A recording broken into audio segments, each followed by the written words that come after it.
John Piper with the weekend video, and it's Saturday the 18th of July. Bitcoin is just doing the same old thing. Basically, it's been going sideways, as I've been saying for a while. So we had the 5 waves up. That's nice and strong. Same for Ethereum, same for quite a few other coins, in fact. And now we're just getting sideways. It looks to me like a 1-2. The only problem is that, as I've been saying now for some weeks, 8.3 is an obvious target for a low. Until we see that, then we can't rule out a sell-off that could be bigger.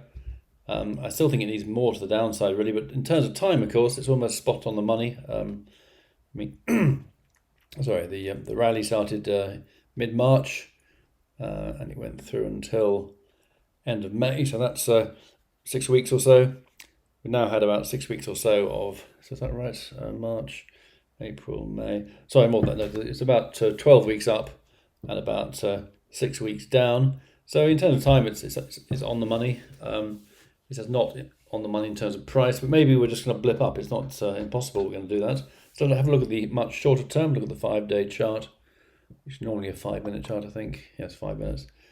Again, we're just seeing a correction, really. We're seeing these blips up, but it's not terribly impressive. Went low at 9,000. So that confirms support at 9,000, which is fairly obvious, I suppose. Now spiked just above 9.2, but it looks like an ABC. It's not really encouraging the view that we're going to rally from here. So for now, it looks like more sideways action on Bitcoin. Okay, let's have a look at gold. That chart's not terribly useful. Get a 3-month chart. It looks like the ABC's over, I think. I said this yesterday. I remain bullish of gold. I've been bullish of gold now, I think, for 2 years, and it's really has shown some really good returns on the last, since the March debacle, as it were.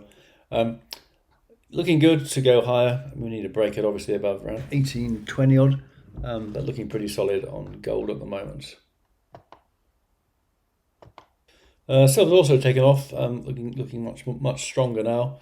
Haven't been following that quite as closely, but obviously this is a pretty good rally, heading for the $20 level. I still think we're in a third of a third here, so this could be another spectacular move on the silver market. Well, looking at the DAX, we saw a slight new high just below 13,000 last week. Possible double top, so it's possible we're going to see some kind of sell-off. Expiry passed pretty quietly yesterday.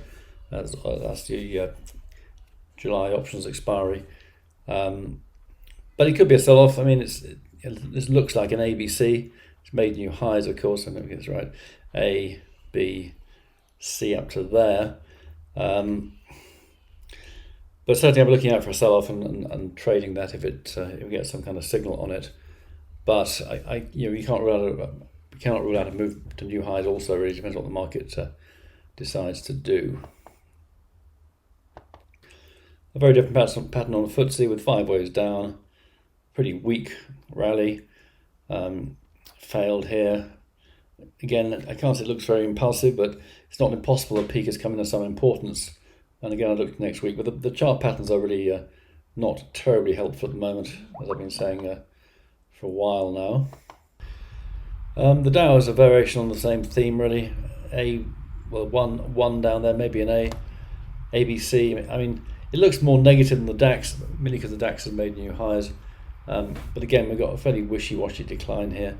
Let's have a look at the 5-day chart, just to see whether that gives us anything a bit more concrete. Not really. It looks pretty impulsive. This was pretty corrective. So again, there's a case we're going to go down. So overall, looking at the equities, I would think going down is the odds-on favourite, but not by a huge margin. Bitcoin, I think, I would think we're going to see something more dramatic fairly soon now on Bitcoin. That may be optimistic, I guess, but certainly that we are. You can't really go sideways too much longer. It's got to break out in some way, even if it's a false break. But we should see something happening, I think. That's all for today. I found it useful. Back to the report on Tuesday morning for subscribers. Have a great weekend. Thanks for listening, and bye for now.